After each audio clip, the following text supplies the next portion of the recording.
Now, on this video, we're going to polish some titanium R1 parts. Relatively simple to do by hand or with a power tool, an electric drill. Even a battery powered drill works well. We have a FLITZ buffing ball that's very easy to use. And by the way, we have a great video on our channel. Just dial in the word FLITZ, F-L-I-T-Z. That's a great polishing video with a lot of basic information. But today, titanium is the subject of choice. And virtually any polish will work on titanium. They do make special polishes. They're usually pretty expensive. I found ordinary Mother's aluminum mag polish just works fine. Several of the other polishes that I have in my inventory seem to work fine. It doesn't seem critical what polish you use. What does seem critical is that you're willing to spend a little bit of time and energy to get it polished the first time, because it'll stay that way for a long time. Now, in my humble bike collection, there are several bikes that have titanium parts. Titanium is a lot harder than aluminum to polish, but it stays polished a lot longer once you polish it. Steel is probably the worst. It rusts up almost instantly sometimes. But titanium is a lot better if you spend the time to polish it. And any real good polish, Blue Magic, Meguiar's, Mother's, they all make polishes. For aluminum, the same polish that works on aluminum will usually work on titanium pretty well. I get my stuff from AutoZone or from Amazon. And this is one of the things where you don't want to take an exhaust pipe off the bike. Now, see, to take this part off the bike would make it, well, it'd be easier to take it down by the buffing wheel and do this. But a lot of people aren't aware of how to use, and I call this the shoe shine method. And the shoe shine method allows you to get into parts that you really can't see, and yet you do know they're there, because if you don't do this, what happens is there'll be a part on the front of the pipe that's shiny, and all of a sudden it stops being shiny, and to me that's a negative thing. I don't like that. So this way, this is one shoe shine method. Now, this works real good on the front pipes too, when you can't get to them, or on a pipe like on a Moto Guzzi where you can get to the pipes, or BMW. The shoe shine method works great, and you don't even need a power tool to do this. And then to maintain it, the whole secret to the whole thing is once it's polished, you spend that one day to really get it nice, refreshing it and making it go right back to where it's way better than new is a piece of cake. But now this is the total wraparound of the pipe. This takes a little more effort, but anyway, hey, it's good exercise, and you'll have nice big arms like Arnold Schwarzenegger. And on a day that it's raining or it's snowing or something that I can't ride, I like to do the polishing on the bikes. And what I like to do most of all is keep them polished. It's a shame when you spend all the time to polish something and then you let it go to hell in a handbasket. Just having the inspiration to keep it shined once it's shined, and I think once you do the work to get it to this point where it has a nice shine, you'll want to keep it shined. That's kind of a given. At least I do anyway. And again, any really good polish for aluminum or steel works. I haven't found one that's a whole lot better than the other. They all work by hand, and they all work with power tools too. But the secret is turn it into a labor of love. In this case, on the R1, there's a pipe on both sides. And to do both of these pipes, yes, it is a labor of love. The hardest ones to do are the ones up under the front of the bike. And I like to do them anytime I take the front wheel off to basically change a tire, or in the case of this bike, I painted the wheels. Once I have the front wheel off the bike and it's up on a lift, up on a come along, getting in at the pipes is a piece of cake. Again, much easier to do when the front wheel is off the bike for maintenance or tires or whatever, is to get in there either with the electric drill or with the shoe shine method that works for me. So what this really allows you to do is you've gotten back into parts that you really can't see. But it does have an advantage in a lot of ways, because when you look at that part, if you didn't do this, again, there would be that big gap where it's shiny and then it turns to sandpaper. Well, by doing it this way, you avoid that, and it has the look of that you've taken it off the bike and taken it to the buffing wheel without having to take it to the buffing wheel. But there is, of course, extra labor when you do it by hand. By hand, everything is a lot more labor, but it always, to me, it always pays. Everything you do with polishing, in the end, I'm always glad I did it because it makes maintaining the bike so much easier. And especially if you come back from a ride where it's salty. Now here I'm polishing up the aluminum cap on the master, the rear brake cylinder. And the aluminum, yeah, it polishes up a little bit easier than titanium, but on the other hand, it dulls out in a month or two.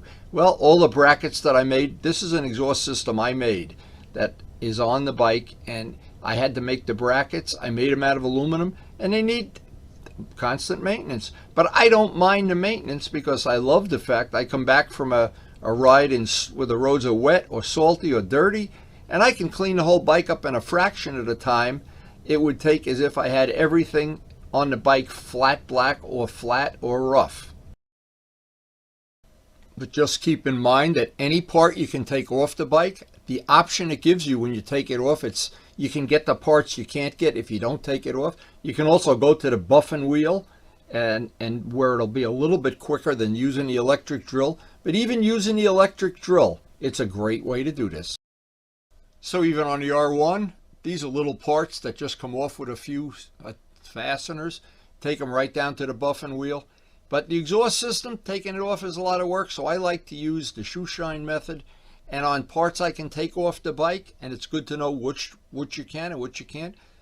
Doing them by hand works better. And while the parts are off the bike and you can run them down to the buffing wheel, boy, it just makes that much work and so much easier. And once I'm done with the shoe shine method, now these are the drill with all the attachments that I can get from Harbor Freight. This is going to allow me to do the spot that you actually see.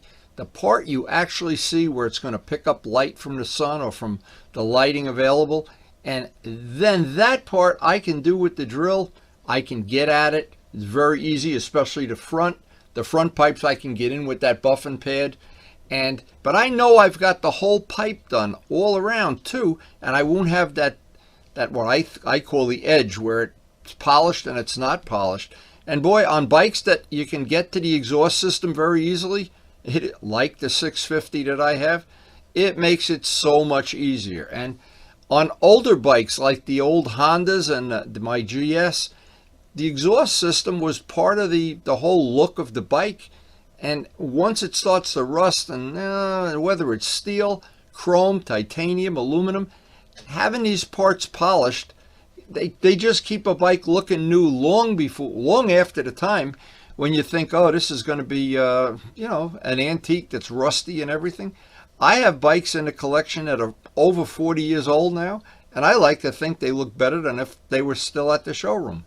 Now, that's probably not true, but keeping them polished, keeping a good coat of wax on everything. And titanium, the nice part about polishing titanium, you can do it by hand and you can do it with a drill with the attachments. You can use almost any polish.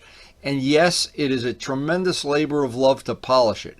But once it's polished, it doesn't tarnish up anywhere near as close as aluminum or the worst one, steel. So the work that you put into it on a rainy or a snowy day, it's worth every minute because that bike is going to be easier to clean. It's going to look better. It's going to last longer. There's no downside to having a polished part. And to me, the biggest advantage of it is you go to a meetup or go to your friend's house, or if you're just riding out on the road, the bike, to me, absolutely looks like it's been cared for. And the exhaust system, whether it's chrome or whether it's titanium or stainless steel, no matter what, when it's clean and polished, it adds an element to the bike that I think is just really nice.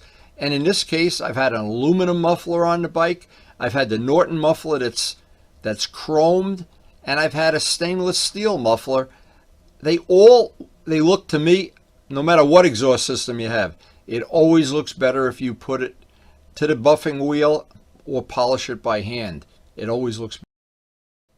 Now, once you've polished anything titanium, I think that any skill that you've gotten or any materials you bought, you can put that right to use on polishing anything, aluminum, steel, chrome, whatever. Once you have that 101 skill, I've polished all the little aluminum parts on this, parts that well, maybe you don't even see some of them, the caps of the master cylinders on some of the bikes.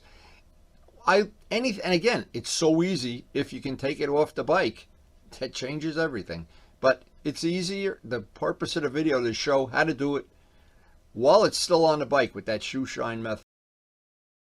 And titanium is a beautiful material to work with because it tarnishes when it oxidizes. It oxidizes like a rainbow.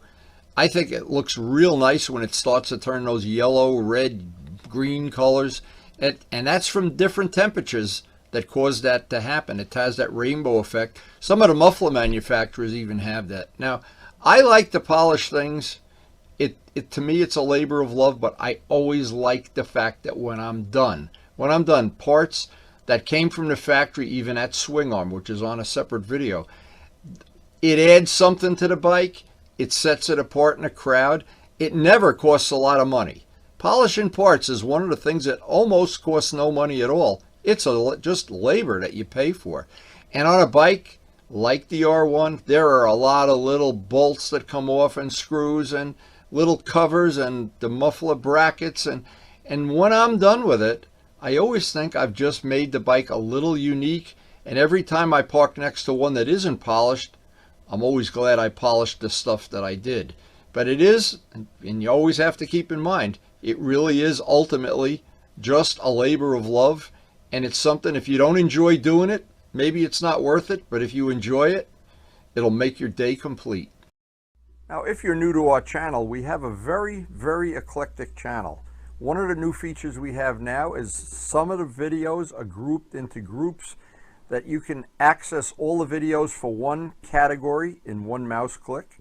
And it should be very convenient and very handy. Just check out the feature on the main screen playlist. And thanks to everybody for supporting the channel. We appreciate your support, and it makes this channel possible with all the things we do, the painting, the wheels, the polishing. And please take a second or two and hit the like button.